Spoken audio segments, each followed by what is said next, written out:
Good evening, ladies and gentlemen. This program is pre-taped. We taped it at Levana Kirschenbaum's house on Wednesday, the 20th of July. Levana prepared us a Moroccan lunch. She is the author of 4 cookbooks, including her newest one, The Whole Kosher Kitchen. The subject we'll be discussing this evening is healthy and delicious versus delicious at any cost. Now, if we look into literature, and not just books written by foodies, but literature in general, and even history books, we quite often find all these scrumptious feasts that the nobility had, and we all know that many of them died of gout, died of heart disease, and everything brought on by that super rich food. At the same time, without having to go that far back, if we look at some of the early issues from Gourmet magazine and others of that nature, we can see descriptions by Joseph Wexberg and others about Paris before the war and Paris after the war, where the food again was delicious and it could be characterized as a triple bypass on a plate. At the same time, having said that, while today we're getting much more conscious about health, there isn't a single person in this room, and I dare say there isn't a single person in the listening audience that doesn't at least once in a while enjoying something decadent just because it's delicious. I would like to discuss with our panel what should we do? Should we go for healthy and delicious at all times, no matter what? Can we indulge every once in a while in something delicious?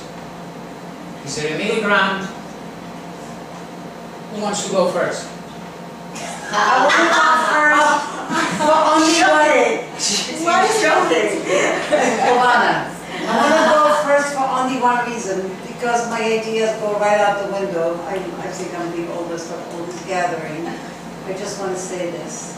The thing you have chosen, it's unbelievable how this equation, we just can't seem to be able to bust it.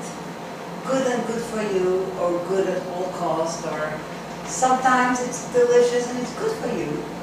And then, alternatively, when you are craving for a good scoop of ice cream, it just so happens that last week I received samples because, you know, food business, and I'm striving to start a line of baked goods, natural baked goods. And I visited a plant who gave me, where the owner gave me samples of his stuff. And he said it's sugar-free. Now, I ask all of you now, I don't want to do let's just do the interactive thing for 1 second. The boxes of samples that this person gave me, who will remain unnamed, say sugar-free. What on earth do you expect from something that says sugar-free? Please name it. Aftertaste. Aftertaste? Tasteless. But what is the expectation? What is the Low trade-off? calorie. Low calorie. That's it. Alessandra, you hit it on the head. If I tell you that that sugar-free cookie was higher calorie than its normal counterpart, so you know, it's just like I say in all my books, and especially in this last cookbook, have a cookie and enjoy it, and you move right along. Because here's the thing, when you're eating something that's less than good, I always think about that Rolling Stones song, you can get no satisfaction because I try and I try and I try. You keep trying, but it's good, you stop. That is why, and that is the key to the mystery of all these people that are on a perennial diet. Why is it that they're not losing weight? Because they still try and they say, oh, it's okay. It's low calorie because it's sugar-free. Big mistake. Because, as I said, that cookie was very high calorie, much higher calorie than my regular cookie. You know that in all my books I never said the D word, no diet. And this one was like considerably much more, shall we say, lackluster, just to be charitable. And I'll show you, I have them here for you to see. It's the same with whatever, sugar-free or fat-free, peanut butter cookie. Here's Shoshana Raff. But you know what I mean, when you get a gist, Glasses of it's like wine. a big mistake. It's possible, in defense of this unknown cookie company, that it's sugar-free for diabetics. No, because there was a lot of things that were listed in the cookie that were not good for diabetes. Do you understand? And so the things that are listed, they were lured, just like a lure. It's just a marketing issue, Yeah. saying, Should we oh, stop? that's an excellent point. It's not recorded? Did not care whatsoever. I don't know, but should we stop? I don't know. What? I have it on video too. So let's continue referring to the video. That's an But you excellent point that understand you're what making. That's an Okay. excellent. I have 2 points I want to make. One is something I learned over 20 years ago in cooking school, which is fat equals flavor, which I know is contrary to what we're talking about. But if you put that along with my other theme, which is you can have it all, but not all at once, you will end up being a much happier, much thinner person. If you live a life of deprivation, you will binge. There's no way around it. But on the other hand, we can also substitute and enhance the qualities that fat gives food without just using straight fat. So if you use partially fat to moisten a baked good and add some pureed applesauce in with it, you'll end up with a healthier product that's still moist and crumbly and satisfying. Is it going to be as satisfying as something made with cream cheese or butter? Probably not. But it will do for the moment.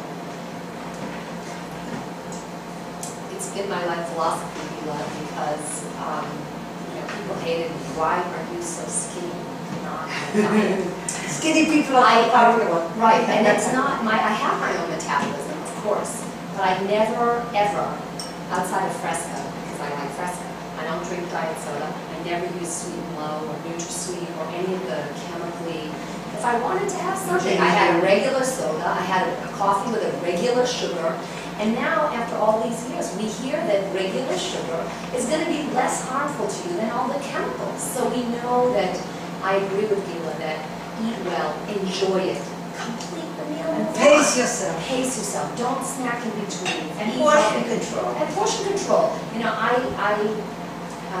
have a daughter who struggles with her weight, and very often I think, well, maybe I should send her over to Levana for a course in Whole Foods. But it's a tactile thing. It's a taste bud thing. It's the things that she likes I are think white. it's a cultural thing. Yeah, but she likes things are white. She doesn't like vegetables. She doesn't like fruit.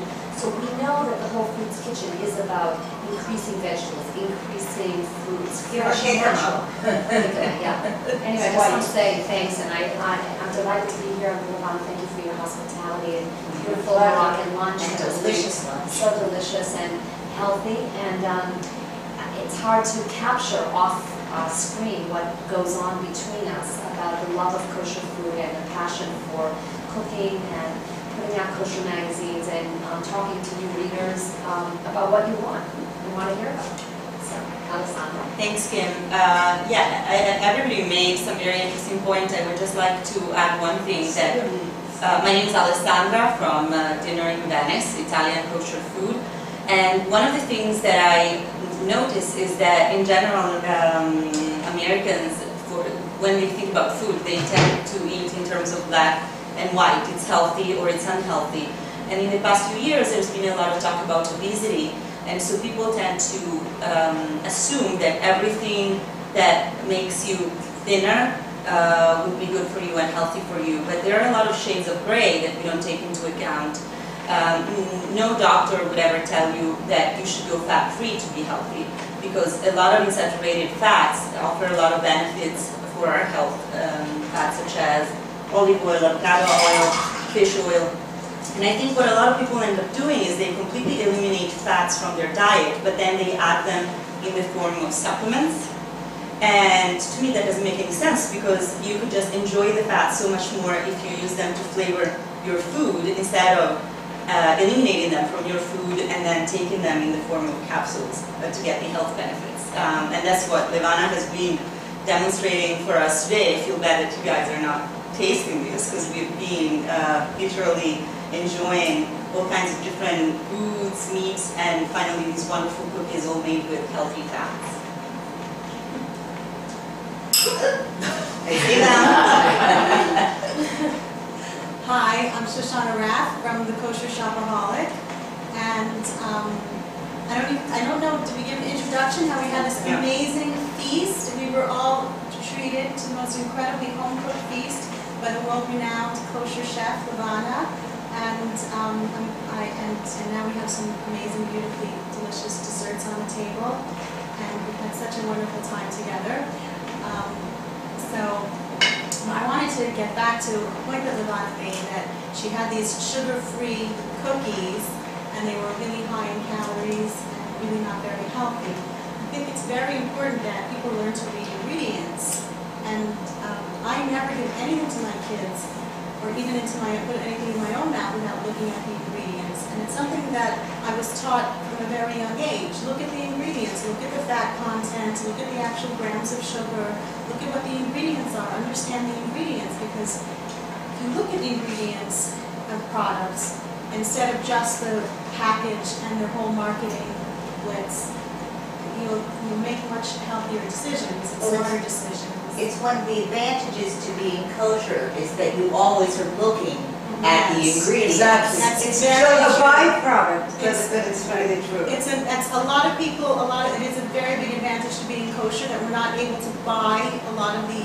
products And that are Shoshana, out this there. is why- And we look at the ingredients of products that are available to us. Yeah. And then so we can't run to McDonald's and have a 99-cent hamburger and make our blood pressure skyrocket because it's not kosher. So Yeah, but children could do it. yes. Children could do it. You know, it's so interesting. I made a vegetarian chillin last week that had to have been healthy. All it had was beans and barley and sweet potatoes I put in it. And there was no meat, no fat, and my kids devoured it. At 11 o'clock, my little ones were eating it up, right? Because they get AM or hungry. PM? 11 a.m. before Shabbos lunch. I was dishing out this delicious vegetarian chillin. Because I had But Shoshana, this is why the whole foods community so often overlaps with the kosher community, because they know that with the kosher labeling, nothing whatsoever will fall between the cracks. Yes. It doesn't only serve right all the health community people, but it serves right all the allergic people and all the, so they're very happy for our Allergies. thoroughness. Not only They're that, very happy for our just one thoroughness. quick point, I want to just make one quick point also about kosher, is that it teaches you to stop and think before you eat. Yeah. We stop and And we make a read the bracha bracha, before you eat. we stop and we read the ingredients. We're not, we have to have a We little bit don't of eat control, automatically. control over our bodies and ourselves. Yes. And that's thanks to being kosher and all of our Yeah. requirements. Think before you eat and read before you eat. Back And to the the point bracha about before you about the Whole Foods community and the kosher community Introduce yourself. being together. This is Gila Hockerman. I have a book coming out this month called Kosher Revolution, which is being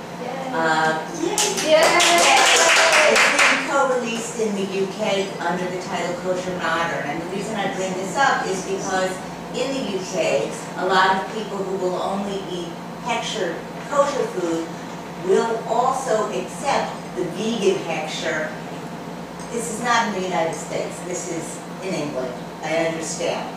But there is a coming together of minds and of thinking between the kosher and the vegan vegetarian What's the name of the community. Kosher Revolution in the United States. Sounds like the Beatles. And Kosher Modern in